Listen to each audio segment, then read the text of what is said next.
एक सवाल 2-3 बच्चों ने पूछा कि हम कभी कभी डीमोटिवेटेड होते हैं, क्या तजुर्बा सच में इतना महत्वपूर्ण है, हम क्या करें, नौकरी मिलेगी या नहीं, तनाव रहता ही होगा, पढ़ते होंगे, टेंशन होती होगी, कितना पढ़ें, टाइम मैनेजमेंट कैसे करें, ये सवाल भी आपके सामने है। मैं आपसे, देखिए मेरा काम चीज़ों को आसान करना है। मैं दिल्ली में पढ़ाता हूँ आईएएस के बच्चों को, तो मैं उनको भी ये कहता हूँ कि चीज़ें मुश्किल तो कोई भी कर सकता है, चीज़ें आसान करना मुश्किल है, और हमें तो चीज़ें आसान करनी है। इस दुनिया में कोई भी ऐसा एग्ज़ाम नहीं जिसके लिए आपको 24 घंटे पढ़ने की ज़रूरत है। अगर आप दिन में 8, 10, एक लेवल के बाद 12 घंटे पढ़ते हैं तो ये बहुत है। इसलिए मैं आपसे कह रहा हूँ, शुरुआत के लिए 8 घंटे की पढ़ाई, 8 घंटे की नींद और 8 घंटे बाकी सब चीज़ें, खेलना कूदना, वो बहुत ज़रूरी है। यहीं से बात आती है मोटिवेशन की। एक ये है कि हमारा मोटिवेशन हमेशा कैसे रहे, और एक ये कि कभी कभी स्ट्रेस ज़्यादा हो जाता है, उस समय हम कैसे मैनेज करें। आपकी उम्र में स्ट्रेस ज़्यादा होने की वजह यह भी है कि आपके हार्मोन्स इस उम्र में ज़्यादा, उनमें वाइब्रेशंस होते हैं, तो मूड स्विंग ज़्यादा होते हैं। जैसे जैसे आप मैच्योर होते जाएंगे उम्र के साथ, आपके मूड स्विंग्स कम हो जाएंगे। जैसे आपके पेरेंट्स हैं, आप देखेंगे, स्पेशली फादर को आप देखेंगे, आपके फादर आमतौर पर इमोशनल बातों से बहुत प्रभावित नहीं होते होंगे। जैसे आप कहेंगे, पापा आज मेरी फ्रेंड ने मुझे छोड़ दिया, पापा कहेंगे कोई बात नहीं। आपके अंदर से आंसू छूट रहे हैं, आपका मन कर रहा है मैं क्या कर लूँ, आग लगा दूँ, जंगल में जाके क्या कर दूँ, इमोशंस ऐसे उछल रहे हैं आपके। पापा क्या बोल रहे हैं, कोई बात नहीं, कोई और मिल जाएगा उससे बेहतर, ठीक है। ऐसा नहीं कि बहुत अभ्यास किया उन्होंने। उम्र बढ़ने के साथ साथ हमारे हार्मोन्स का बैलेंस चेंज होता है और आप बहुत मैच्योर हो जाते हैं। मैच्योर होने का सबसे बेसिक मतलब है कि आप किसी इमोशन में बह नहीं जाते, आप खुद के ऊपर कंट्रोल बेहतर रख पाते हैं। तो उम्र के साथ होगा। लेकिन अभी जैसे डिमोटिवेशन आपको होता होगा, करियर को लेकर सवाल मन में आता होगा कि आईएएस बनूं तो कैसे बनूं, कितना पढ़ूं, कितना ना पढ़ूं, ये सब सवाल आते होंगे। तो मैं आपसे 2-3 बातें कहना चाह रहा हूं। मैं तो आईएएस के लिए पढ़ाता हूं। अगर आप आईएएस की तैयारी करेंगे तो इनडायरेक्टली कहीं ना कहीं मुझे उससे फायदा ही होगा। पर ईमानदारी की बात यह है कि वो अकेला रास्ता नहीं है। एक बात को ठीक से, आईएएस बनने का मजा क्या है कि आपका सोचने का तरीका बहुत साइंटिफिक हो जाता है। आप फैक्ट्स पे बात करते हैं, तथ्यों पे बात करते हैं, आर्गुमेंट्स पे बात करते हैं, इमोशन से बात नहीं करते हैं, समझदारी से बात करते हैं। हमारे देश में जो आबादी है, वो आबादी, अब सेंसस जब भी होगा पता लगेगा, पर हम मान के चलते हैं कि वो आबादी लगभग 145 करोड़ के आसपास इस समय हो चुकी है, पूरे इंडिया की बात अगर हम करें। 145 करोड़ में से अगर मैं कहूं कि जो लोग 21 साल या 18 साल से मान लीजिए 30 की उम्र के बीच में है, इन 12 साल में है, मेरे ख्याल से ये आबादी भी कम से कम 12, 15, 20 करोड़ के आसपास तो होगी ही होगी। अगर ये 20 करोड़ लोग सोचे कि मैं आईएएस बनना है, इनमें आधे भी सोच लें, 10 करोड़ सोच लें, आपको ये समझना है कि आईएएस पूरे भारत में कुल मिला के 6,000 होते हैं, जिनमें से भी 5,000 लोग हैं। आईपीएस भी इतने ही होते हैं, 5-6 हज़ार के बीच में होते हैं। अगर 10 करोड़ लोग सपना देखेंगे उन नौकरियों का, अगर मैं सारी सिविल सर्विसेज मिला लूँ, सेंटर की, स्टेट की, सब मिला लूँ, तो सेंटर की कुल 20 सर्विसेज मान लीजिए, सबका कार्ड अगर हम 5,000 भी एवरेज रखें तो 1 लाख लोग होंगे। आपके स्टेट का मान लें, स्टेट में मान लेता हूँ कि 2-3 हज़ार लोग होंगे जो सरकारी नौकरी में ठीक पद पे होंगे, उससे ज़्यादा तो कार्डर नहीं होना चाहिए, क्योंकि स्टेट बहुत छोटा आपका है, आबादी बहुत कम है। तो जो नौकरियां कुल मिला के 10-12 हज़ार हैं, अगर देश का हर युवा सोचे कि मुझे उसी में आना है, तो इसका मतलब है कि हम एक ऐसे रास्ते पे जा रहे हैं जिसमें डिप्रेशन होने की संभावना बहुत ज़्यादा है, एंग्जाइटी होने की संभावना बहुत ज़्यादा है, बहुत लोगों को हारना भी पड़ेगा, बहुत लोगों को हासिल नहीं हो पाएगा वो सब। तो मैं जो आपसे कहना चाह रहा हूँ, सरकारी नौकरी ठीक है, कोशिश करने में बुराई नहीं है, सरकारी नौकरी में कुछ चीज़ें अच्छी होती हैं, पर अपने मन से ये बात निकाल दीजिए कि मुझे केवल और केवल सरकारी नौकरी में ही जाना है। दुनिया में तमाम रास्ते हैं और मैं कुछ रास्ते आपको हिंट करता हूँ इस चीज़ का। जैसे मैं खुद एक एग्जांपल हूँ, मैं सरकारी नौकरी में रहा, मैं दिल्ली यूनिवर्सिटी में लेक्चरर था, पहले असिस्टेंट प्रोफेसर था, 2 कॉलेजेस में पढ़ाया मैंने वहाँ। फिर आईएएस का एग्ज़ाम दिया, सिलेक्ट हो गया, उसमें 6-7 महीने वहाँ नौकरी की, फिर वो भी छोड़ा। अब मैं अपना काम करता हूँ, सेल्फ एम्प्लॉयड हूँ। और मैं ईमानदारी से आपसे कह रहा हूँ, आप जब भी कोई फैसला करेंगे अपने बारे में, कभी ना कभी आपको फील होगा, बेशक 1 सेकंड के लिए, कि आपने गलत किया। कोई भी फैसला हो, आप स्पाउस सिलेक्शन करेंगे अपने लिए, कितना भी सोच के कर लें, जीवन में कभी ना कभी लगेगा गलती हुई, अक्सर लगेगा ठीक किया, कभी कभी लगेगा गलत किया। और ऐसा नहीं कि आपने एक्स के बदले वाई किया होता तो नहीं लगता, तो भी लगता। दिक्कत ये नहीं है कि मैं एक्स को चुनूं या वाई को चुनूं, आप जिसको भी चुनेंगे पूरा पैकेज साथ में आता है, अच्छी चीजें भी खराब चीजें भी। जो अच्छा आएगा उस पर आपका ध्यान नहीं जाएगा क्योंकि वो तो फॉर ग्रांटेड है। जो मिल जाता है वो मिट्टी हो जाता है, कोई वैल्यू नहीं करता उसको। जो मिस हो जाता है वो चुभता है। और जो चीज दूसरे ऑप्शन में अच्छी थी इसमें नहीं, आप बार बार वो देखते अरे यार वो ठीक था, अरे यार वो ठीक था। जबकि वहां 12 प्रॉब्लम्स थी, यहां 2 प्रॉब्लम है। पर हमारी ह्यूमन कॉन्शियसनेस ऐसी है कि जो छूट गया उस पर नजर ज्यादा जाती है, जो मिल गया मिट्टी हो जाता है। एक बड़ा प्रसिद्ध शेर मैं कई बार कोट करता हूं, मतलब दुनिया जिसे कहते हैं जादू का खिलौना है, मिल गया वो मिट्टी है, नहीं मिला वो सोना है। जो नहीं मिलता है ना वो बड़ा परेशान करता है। ये नौकरी के मामले में भी है। पर मैं ईमानदारी से कह रहा हूं कि मुझे आज तक जिस एक फैसले पर 1 सेकंड के लिए भी नहीं लगा कि मैंने गलत किया, वो नौकरी छोड़ने का फैसला है। मुझे आज तक नहीं लगा कि मैंने गलती की, क्योंकि मुझे लगता मैंने एकदम ठीक किया। मैंने अपने स्वधर्म, अपने नेचर के अनुसार सही किया। इस बच्चे ने बड़ा खूबसूरत सवाल पूछा कि आप आईएएस एलाइड की नौकरी छोड़ के टीचिंग में क्यों आ गए। मैं इस सवाल में दूसरा सवाल जोड़ देता हूं। हमारे सामने प्रेम सिंह जी बैठे हैं, मुख्यमंत्री जी बैठे हैं, वो टीचिंग की नौकरी छोड़ के पॉलिटिक्स में क्यों आ गए। 2 एग्जाम्पल्स हैं आपके सामने। इन दोनों में एक तारतम्य है, एक रिदम है, एक लय है दोनों में। वो टीचर बने, उनको फील हुआ कि उनका स्वधर्म टीचिंग से ज्यादा कुछ और है। मैं आईएएस एलाइड में आया, मुझे लगा कि मेरा स्वधर्म इससे ज्यादा टीचिंग में है। स्वधर्म क्या होता है? आपने गीता पुस्तक का जिक्र सुना होगा, उसमें श्री कृष्ण ने स्वधर्म का जिक्र किया है। यहां बहुत सारे बच्चे बौद्ध समाज से होंगे, महात्मा बुद्ध ने भी इस बात पर खूब जोर दिया है। सारे धर्मों, सारे दर्शनों का जो सार है वो ये है, हर व्यक्ति हर काम के लिए फिट नहीं होता है। 2 चीजों पे गौर करना है। पहला, मैं क्या अच्छा कर सकता हूं, मैं कैपेबल किस चीज के लिए हूं। दूसरा, मुझे क्या करने में मजा आता है। और जहां इन दोनों का इक्विलिब्रियम हो, जहां ये दोनों बातें मिल जाएं, वो आपका स्वधर्म है।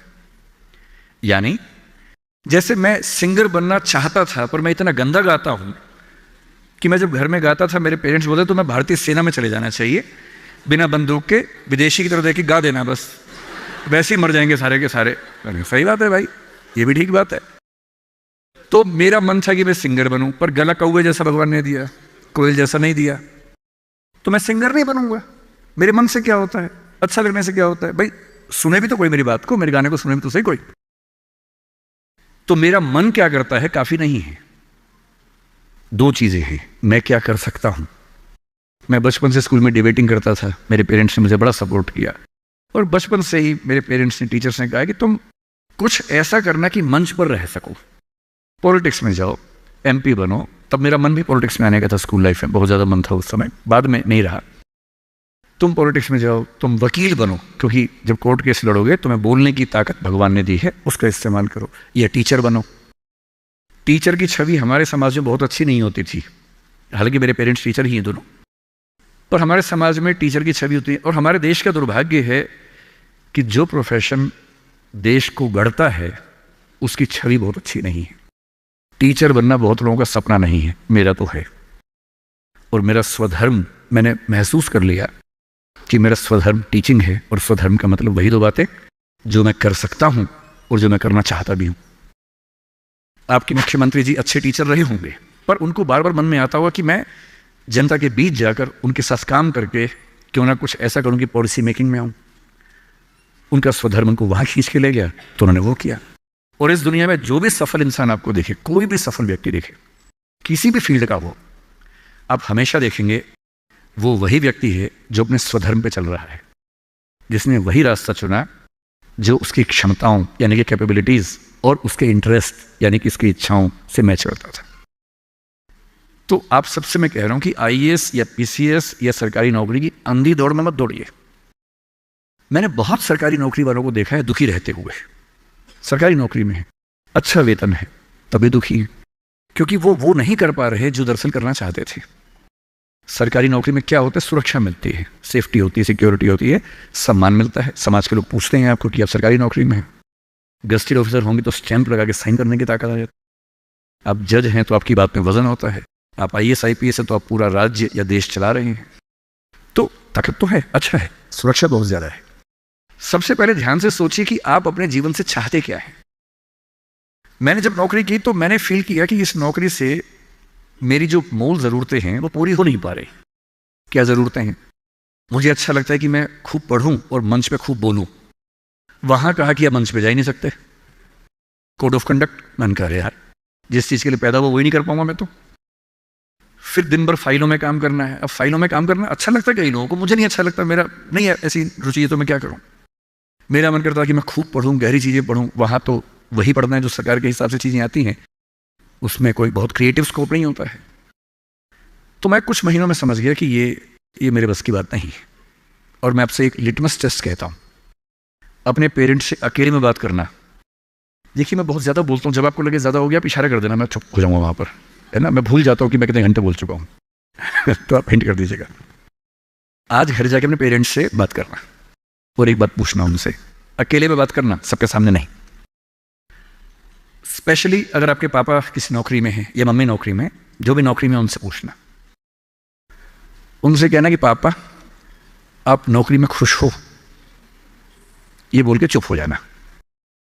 या मम्मी आप नौकरी करती हो सरकार में या प्राइवेट जहां भी करती हो, ईमानदारी से बताओ, मेरे सिर पे हाथ रखे बताओ कि आप खुश हो। तो पहले वो 2-4 मिनट गोल मटोल बात करेंगे। हाँ बेटा क्या कह सकते हैं बेटा, हाँ ठीक ही है बेटा, सब बढ़िया चल रहा है बेटा, ऐसी ऐसी बात करेंगे। आप 2 मिनट के बाद फिर उनका हाथ पकड़ के अपने सिर पे रख देना।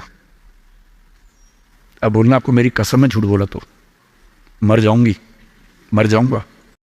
झूठ मत बोलना, सच्ची बताओ आप खुश हो। 2-4-5 मिनट के बाद उनके आंसू निकल जाएंगे या आवाज भरला जाएगी उनकी। और मैं गारंटी दे रहा हूं, आप 10 में से 9 पेरेंट्स कहेंगे बेटा खुश तो नहीं है पर क्या करे, क्या करे। तुम्हारा करियर बनाना है, तुम्हारी जिंदगी ठीक रहे, नौकरी छोड़ भी तो नहीं सकते। शायद बाद में जो PF है उसके पैसे मिलेंगे, तुम्हें कॉलेज में पढ़ाना होगा, फीस इकट्ठी करनी होगी, घर बना के देना है, तुम्हारी शादी होगी, कैसे करूंगा, कैसे करूंगी। अब उनसे पूछना कि अगर आप 20 साल पीछे जा सको अपने इतिहास में, टाइम मशीन में आपको बिठा दिया, 20 साल पीछे ले गए और आपको 2 ऑप्शंस मिले, एक यही नौकरी करने का, एक कुछ और करने का, और ये एज्यूम करते हैं कि फाइनेंशियल सिक्योरिटी उतनी ही आपके पास रहेगी जितनी नौकरी में थी, एज्यूम कर लेते हैं। आप क्या करना चाहेंगे? गारंटी से बता रहा हूं, मजाक नहीं कर रहा हूं, गारंटी दे रहा हूं कि 10 में से कम 7 या 8 कहेंगे मैं वो रास्ता चुनना चाहूंगा, ये नहीं चुनना चाहूंगा। इसलिए सिर्फ सिक्योरिटी जिंदगी में काम नहीं आती है, जिंदगी में बहुत कुछ काम आता है। और आपकी जनरेशन के सामने इतनी अपॉर्चुनिटीज हैं। हमारे सामने तो क्या था, हमने जब कॉलेज पास किया तो लोगों से पूछा आप क्या करें, तो लोगों ने कहा 2-3 रास्ते हैं, एक रास्ते IAS बन जाओ, एक है टीचर बन जाओ, एक वकील या जज वाला रास्ता है। तो हमने 2 रास्ते चुन लिए, टीचर और IAS। टीचर का चुना इसलिए मैंने MA किया, MPhil किया, PhD किया, UGC नेट JRF का एग्जाम दिया कि ठीक है टीचर बन जाएंगे। तब तक IAS में इसमें लाइट में हो गया तो वहां जाके देख लिया। जल्दी ही समझ में आ गया कि दोनों में उतना मजा नहीं आ रहा है तो दोनों छोड़ दिया। लेकिन उस समय छोड़ दिया, अगर 2-4 साल कर लेता तो आज तक वही कर रहा होता। क्योंकि वो जो सुरक्षा है ना, दलदल जैसी होती है, एक बार दलदल में घुस गए बाहर निकलना बड़ा मुश्किल है। लेकिन आपकी जनरेशन का सोचिए, जब मैं अपने आसपास देखता हूं, मेरे बहुत सारे दोस्त सोशल मीडिया पे काफ़ी सक्सेसफुल हैं, फिल्म इंडस्ट्री में हैं। उनमें से एक ने मुझसे पूछा कि सर मैंने 30 साल नौकरी की है और मैं अपनी फील्ड में लगभग टॉप पे हूं। मान लीजिए मैं आपसे पूछूं, ये प्राइवेट सेक्टर की बात है, एक टीवी चैनल के टॉप व्यक्ति के बारे में बता रहा हूं मैं आपको। उसने कहा कि अगर मैं आपसे पूछूं कि मैंने ठीक किया या गलत किया तो आप क्या सलाह देंगे? मैंने कहा सलाह तो मैं क्या आपको दूंगा, आप मुझसे बड़े हैं, सलाह तो मैं आपसे ले लेता हूं बल्कि, लेकिन अगर आप मेरा ओपिनियन चाह रहे हैं तो मैं आपको केवल एक बात बता के समझाता हूं। मेरा अपना मानना यह है कि नौकरी अच्छी है, नौकरी से अच्छा है उद्यम, एंटरप्रेन्योरशिप या सेल्फ एम्प्लॉयमेंट। ये बात मैंने कई मंचों पे कही है। कुछ दिन पहले मैं दिल्ली का एक बहुत प्रतिष्ठित कॉलेज है, Shriram college of commerce, SRCC, वहाँ मैं गया था और मैंने बड़ा खुल के कहा कि स्टार्टअप करना नौकरी करने से बेहतर क्यों है। एक आर्गूमेंट दिया, वहाँ एक आर्गूमेंट छूट गया था, आज मैं आपको वो आर्गूमेंट बताता हूँ। जब हम नौकरी करते हैं, मैंने उसी व्यक्ति को कहा कि जैसे आपने नौकरी की है, 30 साल हो गए, आपके पास 3-4 साल बचे होंगे। उसने कहा सर 3 साल बचे हैं, फिर मैं रिटायर हो जाऊँगा। मैंने कहा आपने ज़िंदगी भर में मेरे ख्याल से आपकी महीने की सैलरी आजकल शायद 1.5-2-2.5 लाख रुपए होगी। आपने ज़िंदगी भर में ठीक ठाक पैसा कमाया होगा, पर जितना भी कमाया होगा लगभग उतना खर्च भी हो गया होगा, क्योंकि खर्चे भी तो बढ़ते हैं ना परिवार के समय के साथ। बच्चे हैं, करियर है। बोले हाँ सर, कुछ बचता नहीं है, बस ये है कि काम चल जाता है। मैंने कहा अब 4 साल में रिटायर होंगे, आपने एक घर जरूर खरीद लिया होगा नोएडा वोएडा में। बोले हाँ सर, नोएडा में। नोएडा दिल्ली के पड़ोस में है जहाँ कई लोग रहते हैं। दिल्ली में नौकरी करके घर खरीदना बड़ा मुश्किल काम है, तो दिल्ली में जो लोग नौकरी करते हैं दिल्ली के आसपास घर खरीदते हैं। नोएडा एक जगह है, इंदिरापुरम एक जगह है, गुड़गांव एक जगह है, वहाँ आमतौर पर घर खरीदते हैं जो दिल्ली से सस्ता मिल जाता है और अच्छा घर मिल जाता है। मैंने कहा रिटायर हो जाएंगे, रिटायरमेंट के बाद कितने पैसे आपके पास होंगे, ज़िंदगी भर की बचत? बोले सर मैंने कुछ स्कीम्स में पैसा लगा रखा है, लेकिन मेरे पास 10-15 लाख रुपए कैश होगा, और जो स्कीम्स मैंने इन्वेस्ट किया हुआ है, मैंने सही टाइम पे इन्वेस्ट कर दिया था, तो मुझे महीने का 50-60-70 हज़ार रुपये वहाँ से आता रहेगा, जिससे मेरे खर्चे निकलते रहेंगे, मेरी फैमिली सेफ रहेगी, मेरे हस्बैंड वाइफ हम सेफ रहेंगे। मैंने बढ़िया है। मैंने कहा सिनेरियो नंबर 2 सोच के देखिए ज़रा। फिर मैंने ये भी पूछा आपके बच्चे करते क्या हैं? तो उन्होंने कहा कि सर मेरा एक बच्चा तो सॉफ्टवेयर की दुनिया में है, एक बच्चा मेरा मीडिया में ही, जर्नलिज्म में ही काम करना चाहता है, वो अभी पढ़ रहा है, जल्दी ही नौकरी शुरू कर देगा। मैंने कहा जब वो नौकरी शुरू करेगा उसकी सैलरी क्या होगी? बोले सर शुरुआत तो 30-35 हज़ार से होनी चाहिए, धीरे धीरे फिर परफॉर्मेंस के हिसाब से सैलरी बढ़ जाएगी उसकी। मैंने कहा चलिए अब चैनल चेंज कर लेते हैं। मान लीजिए कि आपने 30 साल पहले नौकरी की जगह अपना उद्यम शुरू किया होता। लेट अस एज्यूम, मैं जानता हूं कि अपना उद्यम करने में खतरा ज्यादा होता है, बहुत ज्यादा होता है। 1000 में एक उद्यम बेहद सफल होता है, जिसको आप देखते हैं अखबारों में, स्टार्टअप, और वो क्या बोलते हैं, यूनिकॉर्न। यूनिकॉर्न का मतलब एक सींग वाला घोड़ा, ऐसा घोड़ा जिसका एक सींग हो। एक माइथोलॉजी है यूरोप की, उसमें यूनिकॉर्न का जिक्र आता है। वो तो 1000 में एक होता है यूनिकॉर्न। बाकी लेकिन ये है कि आप रीजनेबल सक्सेस तो आप ला सकते हैं थोड़ी सी मेहनत करके। धीरे धीरे लोग आपको जानने लगते हैं, एक ब्रांडिंग बनने लगती है, और 3 साल का मानते हैं कि ब्रेक इवन का एक जस्टिफिकेशन पीरियड है कि 3 साल अगर आपने ठीक से काम कर लिया। एक ये फॉर्मूला आप भी समझ लें, दुनिया में कोई भी काम हो, कितना भी मुश्किल हो, अगर आपने 3 साल उस पर ठीक से खर्च कर दिए तो मान के चलिए कि उसमें आपको सक्सेस मिलनी तय हो जाएगी। 3 साल का गोल्डन रूल है। तो मैंने उस व्यक्ति से कहा कि अगर आपने 3 साल स्ट्रगल कर ली होती, अपना काम शुरू किया होता, लेट अस एज्यूम, और सफल हो जाते, और मान लीजिए सफल ना होते तो नौकरी कर लेते, ऐसा भी क्या है, 30 साल नहीं 27 साल नौकरी कर लेते, कौन सी ऐसी खास बात है। और यदि आज आपका एक एम्पायर खड़ा हो जाता, अभी आप नौकरी करते हैं, उस समय शायद आप 500 लोगों को, 100 लोगों को, 1000 लोगों को नौकरी दे रहे होते। कोई मुझसे अगर पूछता है ना कि मैं जिंदगी में किस चीज से सबसे ज्यादा खुश रहता हूं, सबसे ज्यादा वो ये है कि जब मैंने नौकरी छोड़ी, अपना काम शुरू किया। शुरू में हमारे यहाँ 3 लोग काम करते थे, आज हमारे दृष्टि ग्रुप में 1800 लोग काम करते हैं, 1800। और मुझे सबसे बड़ा सुकून इस बात का है कि 1800 परिवार चल रहे हैं मेरे उस एक फैसले से। और यदि आप उद्यम करते हो, उनसे मैंने कहा, और एज्यूम करते हैं कि 30 साल की मेहनत के बाद आपका उद्यम जो है आपकी अभी की सैलरी से शायद 50 गुना ज़्यादा कमा रहा होता, उस कंपनी की वैल्यू आपकी सैलरी से शायद 1000 गुना ज़्यादा होती, जैसा वैल्यूएशन होता है, और आपका बच्चा अपना काम शुरू करना चाहता।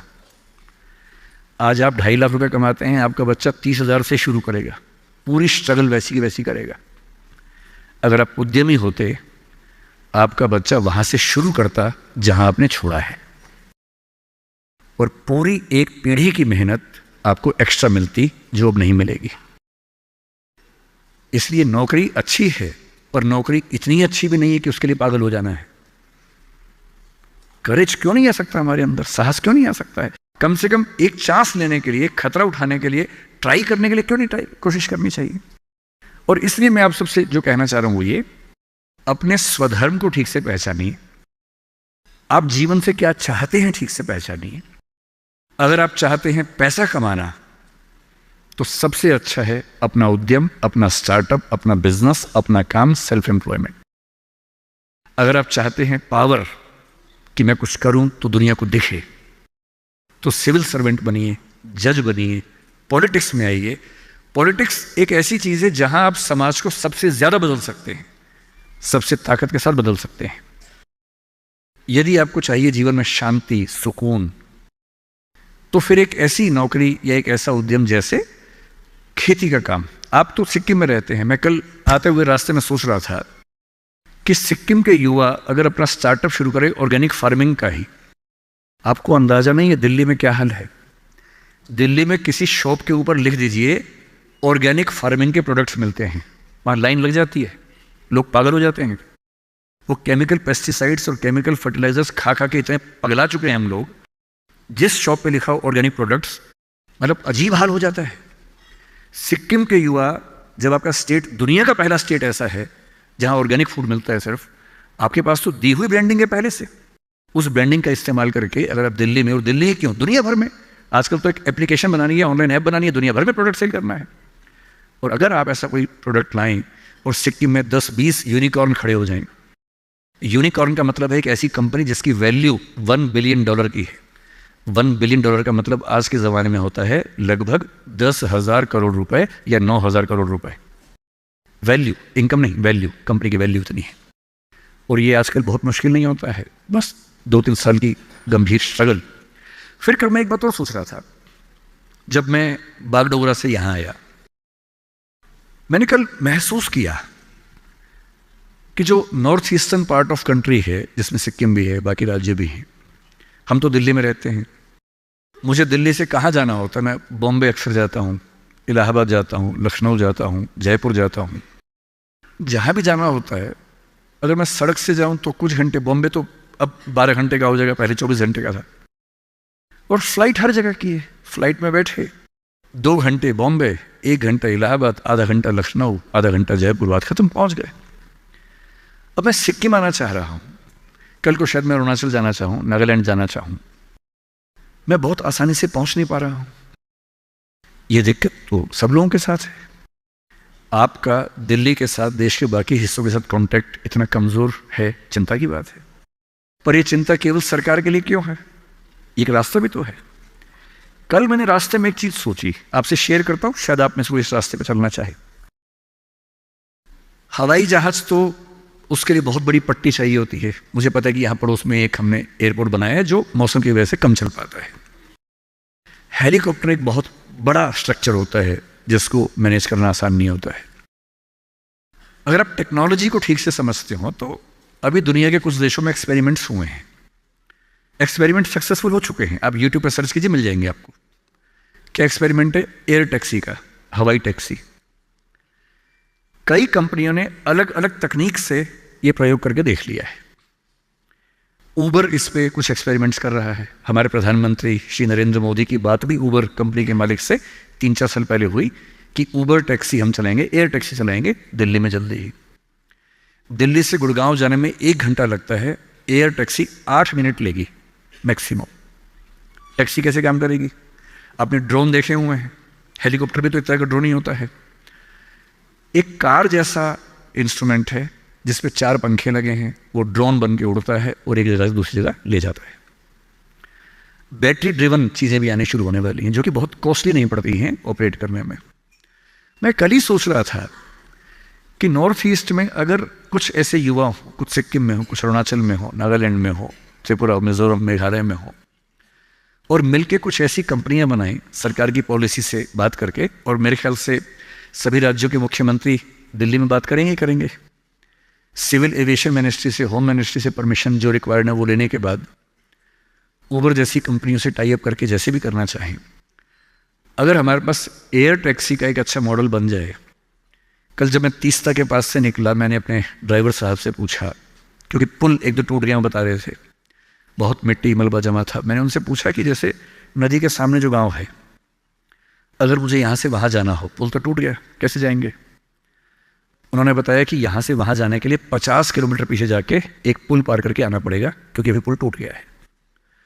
और मैं सोच रहा हूँ कि मान लीजिए इस नदी के इधर और उधर दो दोस्त रहते हों, या किसी बच्चे का घर इधर है, स्कूल उधर है, अब वो कैसे जाएगा?